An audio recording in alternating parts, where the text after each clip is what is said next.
കൂടുതൽ വാർത്തകളും വീഡിയോകളും കാണാൻ ഈ ചാനൽ സബ്സ്ക്രൈബ് ചെയ്യുക. കൂടെ ബെൽ ബട്ടൺ അമർത്തുക. നമസ്കാരം. ഏഷ്യാനെറ്റ് ടിവിയുടെ എപ്പിസോഡിലേക്ക് എല്ലാ മാന്യപ്രേക്ഷകർക്കും സ്നേഹം നിറഞ്ഞ ഹൃദയം നിറഞ്ഞ സ്വാഗതം. എന്താണ് വിഷയം എന്ന് വെച്ച് കഴിഞ്ഞാല്, ദാമ്പത്യത്തെ അല്ലെങ്കിൽ നല്ല ദാമ്പത്യ ബന്ധത്തെ തകർക്കുന്ന മദ്യമരഞ്ജു വേദ ഷഷ്ടാഷ്ടമ ദോഷങ്ങൾ പരിഹരിക്കാനാകും. അപ്പം എല്ലാവർക്കും ഒന്നും ഈ പറഞ്ഞ പോലെ സ്നേഹവിവാഹവും ഒക്കെ വരുമ്പോൾ ചിലപ്പം ജാതകപ്പൊരുത്തമൊന്നും നോക്കാൻ പറ്റിയെന്ന് വരത്തില്ല. അപ്പം നമുക്ക് ദോഷത്തിനെ പറയുന്നുണ്ട്, നമുക്ക് 10 പൊരുത്തം ഉള്ളവർ എടുക്കാൻ പാടില്ല, 4 നാൽപ്പട്ടുള്ളവർ എടുക്കാൻ പാടില്ല. അതുപോലെ മനപ്പൊരുത്തത്തിന് നമ്മൾ പൊരുത്തം നോക്കുകയേ വേണ്ട, ഇങ്ങനെയുള്ള കുറെ കാര്യങ്ങൾ പറയുന്നുണ്ട്. അപ്പൊ അങ്ങനെ നമുക്ക് നോക്കിയിട്ട് മനപ്പൊരുത്തം ഉണ്ടെന്നുണ്ടെങ്കിൽ പ്രത്യേകിച്ച് ഇതിന്റെ ഒന്നും ആവശ്യമില്ല, നോക്കണ്ട, പ്രത്യേകിച്ച് കുഴപ്പമില്ല. പക്ഷെ മനപ്പൊരുത്തം കൂടി ഇല്ലാതെ വരുന്ന അവസരത്തില് ഒരാളുടെ പൊരുത്തം നോക്കുന്നത് എന്താണെന്ന് വെച്ച് കഴിഞ്ഞാൽ, വിവാഹം കഴിഞ്ഞിട്ടുള്ള ഇവരുടെ ജീവിതം എങ്ങനെയായിരിക്കും. വിവാഹത്തിന് മുമ്പല്ല, വിവാഹത്തിന് മുമ്പ് സ്നേഹമായാലും ചക്കരയും പേര് അങ്ങനെയൊക്കെ നടക്കുന്നവരൊക്കെ ആണെങ്കിൽ വിവാഹം കഴിഞ്ഞിട്ടും ഭയങ്കര ശത്രുതയാവാൻ, അങ്ങോട്ടും ഇങ്ങോട്ടും കലഹതയാവാനൊക്കെ സാധ്യതയുണ്ട്. അപ്പൊ അങ്ങനെയുള്ള സാധ്യതകൾ ഉണ്ടാവാൻ ഉള്ള അവസ്ഥയെ നമ്മൾ പരിഹരിച്ച ശേഷം വിവാഹം നടത്തുക പതിവാണ്. അപ്പൊ അങ്ങനെ നടത്താൻ പറ്റുന്നില്ല, പെട്ടെന്ന് വിവാഹം നടന്നു. ഇപ്പൊ ഗാന്ധർവിവാഹം എന്നൊക്കെ പറയുന്നത് സ്ത്രീയും പുരുഷനും മാത്രം അറിഞ്ഞുള്ള വിവാഹം ഗാന്ധർവിവാഹം. ചില ജാതകത്തിലൊക്കെ അതിനായിരിക്കും യോഗം, പൊളിച്ചോടി പോയി കല്യാണം കഴിക്കുന്നതൊക്കെ ആയിരിക്കും. അപ്പൊ അങ്ങനെ കല്യാണം കഴിഞ്ഞ് കഴിയുമ്പോൾ കുറച്ച് ബുദ്ധിമുട്ടുകളൊക്കെ ഉണ്ടാകുമ്പോൾ ആണ് നമ്മൾ ജ്യോതിഷനെ സമീപിച്ച് അതിന് വേണ്ടുന്ന പരിഹാരക്രിയകളൊക്കെ ചിന്തിക്കുന്നത്.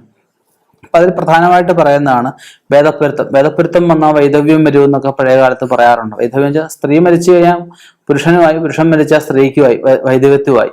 അപ്പം അത് രണ്ടുപേരുടെ ആ ഒരു ആയുസിനെയൊക്കെ ആശ്രയിച്ചിരിക്കും. അതൊക്കെ ജാതകത്തിൽ പരിശോധിക്കുമ്പോൾ കൂടുതലായിട്ട് അറിയാൻ പറ്റും. പിന്നാണ് മധ്യമരഞ്ജു. രഞ്ജുവിന്റെ നേരത്തെ നിങ്ങൾക്ക് പറഞ്ഞു തന്നിട്ടുണ്ട്. അത് ആഗമരഞ്ജുവും അവസാന രഞ്ജുവും നമുക്ക് ദോഷമില്ല. മധ്യമരഞ്ജു ഇപ്പൊ ഉദാഹരണം എടുക്കുകയാണെങ്കിൽ അശ്വതി, ഭരണി, കാർത്തിക. അപ്പൊ ഭരണി വന്നപ്പോഴത്തേക്കും നടുക്കത്തെ മധ്യമരഞ്ജുവായി. അപ്പൊ അങ്ങനെ നമ്മൾ കണക്ക് കൂട്ടിയ രഞ്ജുദോഷമുള്ള നാളുകളൊക്കെ നമുക്ക് മനസ്സിലാവും. അപ്പൊ അങ്ങനെ രഞ്ജുദോഷമുള്ള നാളുകൾ തമ്മിൽ ചേർക്കുമ്പോൾ ശ്രദ്ധിക്കേണ്ടതായിട്ടുണ്ട്. മറ്റുള്ള നാളുകളായിട്ടൊക്കെ ചേർക്കുമ്പോൾ ശ്രദ്ധിക്കണം. രഞ്ജുദോഷം കിടന്നാൽ ദോഷമായിട്ടാണ് പറയുക. അത് 3 വർഷം അല്ലെങ്കിൽ 5 വർഷത്തിൽ കൂടുതൽ ഈ ബന്ധം മുന്നോട്ട് പോകാൻ സാധ്യത കുറവിനെയാണ് പറയുന്നത്. ഇതിനകത്ത് പാപദോഷം വരുന്നുണ്ട്. പാപം വരുമ്പോൾ പുരുഷന് പാപം കൂടിയും സ്ത്രീക്ക് പാപം കുറഞ്ഞു നിൽക്കുന്നു. തിരിച്ചു വന്നു കഴിഞ്ഞാൽ സ്ത്രീ ആധിപത്യം കൂടുന്നതായിട്ടും അങ്ങോട്ടും ഇങ്ങോട്ടും സ്വരച്ചേർച്ച കുറവ് ഉണ്ടാവുന്നതായിട്ടും ഈ സ്നേഹബന്ധത്തിലായാലും അപസ്വരങ്ങൾ ഉണ്ടാവുന്ന അവസരങ്ങളും ഒക്കെ പറയാനാവും. പിന്നെ പറയുന്നൊരു കാര്യമാണ് ഷഷ്ടാഷ്ടമ ദോഷം.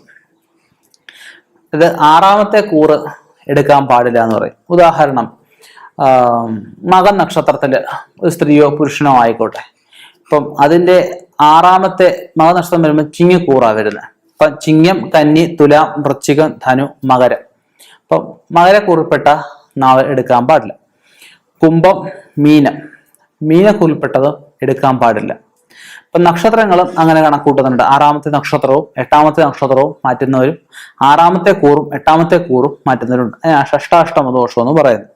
അപ്പൊ അങ്ങനെയുള്ള ദോഷങ്ങള് നമ്മൾ പരിഹരിക്കേണ്ടതായിട്ടുണ്ട്. അപ്പൊ ഏതായാലും ബന്ധം, ഒരു വിവാഹബന്ധം നടന്നു കഴിഞ്ഞ് അത് മാക്സിമം പിരിയാതെ നമ്മളത് മുന്നോട്ട് എങ്ങനെ ഇവരെ നിലനിർത്തിക്കൊണ്ടു പോവാം, സന്തോഷകരമായിട്ട് ഇവരുടെ ജീവിതം എങ്ങനെ നമുക്ക് നിലനിർത്താനാവുമെന്ന് അടുത്ത ചിന്തിക്കുന്നത്.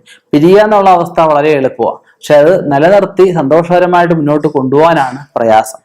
അതിനുള്ള കുറച്ച് പ്രതിവിധികളാണ് ഞാനിവിടെ പറയുന്നത്. നമുക്ക് പൊരുത്തം കുറവാണെങ്കിൽ പൊരുത്തക്കുറവിന് നമുക്ക് അഷ്ടദ്രവ്യ ഗണോദ്യവും നവഗ്രഹ പൂജ, ലക്ഷ്മി നാരായണ പൂജയൊക്കെ ചെയ്ത് നമുക്ക് ആ പൊരുത്തക്കുറവിനെ നവഗ്രഹ പ്രതിമയിൽ ആവാഹിക്കാം, ദമ്പതി പ്രതിമയിൽ ആവാഹിക്കാം. പിന്നെ ചെയ്യാവുന്ന ഒരു കാര്യമാണ് ലക്ഷ്മി നാരായണ ഹോമം അല്ലെങ്കിൽ ഉമാമഹേശ്വര ഹോമം ചെയ്തിട്ട് അതിന്റെ ദ്രവ്യങ്ങളൊക്കെ ഹോമിച്ച് സ്ത്രീയും പുരുഷനെ ഇരുത്തിക്കൊണ്ട് അതിനകത്ത് ഉമാമഹേശ്വര പ്രതിമ, ലക്ഷ്മിനാരായണ പ്രതിമയ്ക്കകത്ത് ആ ഒരു ദോഷത്തിനെ നമുക്ക് ആവാഹിച്ച് മാറ്റാം.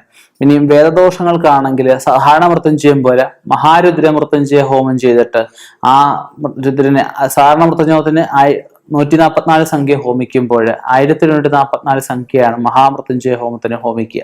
അങ്ങനെയുള്ള ഹോമങ്ങളൊക്കെ ചെയ്ത ശേഷം ആ ദോഷത്തിന് നമുക്ക് ആയുർദോഷമൊക്കെ ആവും. അതിനെ ആൾപ്പൊക്കമുള്ള വെള്ളി നൂല്, സ്വർണ്ണ നൂല് അവരുടെ സാമ്പത്തിക അനുസരിച്ച് ആവാഹിച്ച് മാറ്റി കഴിഞ്ഞാൽ ആ പറഞ്ഞ പോലെ മരണദോഷങ്ങളൊക്കെ നമുക്ക് മാറ്റാനാവും. ഷഷ്ടാഷ്ടമ ദോഷങ്ങൾക്കാണെങ്കിലും നമ്മൾ ഈ പറഞ്ഞതുപോലെ തന്നെ ചന്ദനമുട്ടി എടുക്കാറുണ്ട്, പറഞ്ഞ പോലെ ഉമാമേശ്വര പ്രതിമ എടുക്കാറുണ്ട്, ധേരുപ്രതിമ എടുക്കാറുണ്ട്, അശ്വപ്രതിമ എടുക്കാറുണ്ട്. അങ്ങനെ ഓരോ ദോഷങ്ങൾക്കനുസരിച്ചുള്ള ഓരോ പ്രതിമകളുണ്ട്. അത് ജ്യോതിഷം എന്ന് പറഞ്ഞ ശാസ്ത്രം എന്താ, വെളിച്ചമില്ലാത്തടത്തേക്ക് വെളിച്ചമേകുക ഇരുട്ട് മാറ്റുക എന്നുള്ള ഉദ്ദേശം. ജ്യോതിസ് അറിവ് പറഞ്ഞു കൊടുക്കുക. എല്ലാവരും അറിവിൽ പൂർണ്ണരായിരിക്കില്ല. ഒരാൾക്ക് അറിവില്ലാത്ത കാര്യങ്ങളെക്കുറിച്ച് പറഞ്ഞു കൊടുക്കുക, അതിനുള്ള പ്രതിവിധികൾ കണ്ടുകൊടുക്കുക, അവരുടെ ജീവിതത്തിലെ പ്രശ്നങ്ങളെയും പ്രതിസന്ധികളെയും നീക്കി സന്തോഷകരമായിട്ട് സൗഭാഗ്യകരമായിട്ട് ജീവിക്കാനുള്ള വഴി ഒരുക്കുക എന്നുള്ളതാണ് ജ്യോതിഷം കൊണ്ട് ഉദ്ദേശിക്കുന്നത്. ഇതിന് പരിഹാരം ചെയ്യാനാണ് ടൂൾസ് എന്ന രീതിയിലാണ് തന്ത്രശാസ്ത്രവാരും മന്ത്രശാസ്ത്രവാരും ഉപയോഗിക്കുന്നത്. ഒരു കാര്യം പ്രശ്നം കണ്ടെത്തിയാൽ മാത്രം പോരല്ലോ. ഒരു രോഗം കണ്ടെത്തി ആ രോഗം ട്രീറ്റ്മെന്റ് ചെയ്യണത് വേണം, ഗുളികകൾ വേണം, ശസ്ത്രക്രിയ ആവശ്യമാണെങ്കിൽ അതിന് വേണ്ട ടൂൾസ് വേണം എന്ന് പറഞ്ഞാൽ തന്ത്രശാസ്ത്രം മന്ത്രശാസ്ത്ര പ്രകാരമുള്ള ഹോമാദി പൂജാതി കാര്യങ്ങൾ അത് ഫലേച്ഛയില്ലാതെ കർമ്മങ്ങൾ ചെയ്തെങ്കിലേ ഫലം നമുക്ക് ഉണ്ടാവുള്ളൂ. എന്ത് ഫലവും കർമ്മം ഉദ്ദേശിച്ച് അല്ലെ ഫലം ഉദ്ദേശിച്ച് ചെയ്ത് കഴിഞ്ഞാൽ നമുക്ക് റിസൾട്ട് ഉണ്ടാവില്ല. അങ്ങനെയുള്ള കാര്യങ്ങൾ ചെയ്ത് ഈ ദോഷത്തിനെ മാറ്റി ഇവർക്ക് നല്ല രീതിയിൽ സന്തോഷകരമായിട്ടൊരു ദീർഘമംഗല്യം ആയിട്ട് ഇവർക്ക് ജീവിക്കാൻ സാധിക്കും. അറിവില്ലാത്തവർക്കായിട്ട് പറഞ്ഞു എന്നുള്ളേ ഉള്ളൂ. ഇനിയും ഇതുപോലെയുള്ള വ്യത്യസ്തമായ വിഷയങ്ങളുമായിട്ട് കണ്ടുമുട്ടാം. നിർത്തുന്നു. നന്ദി, നമസ്കാരം.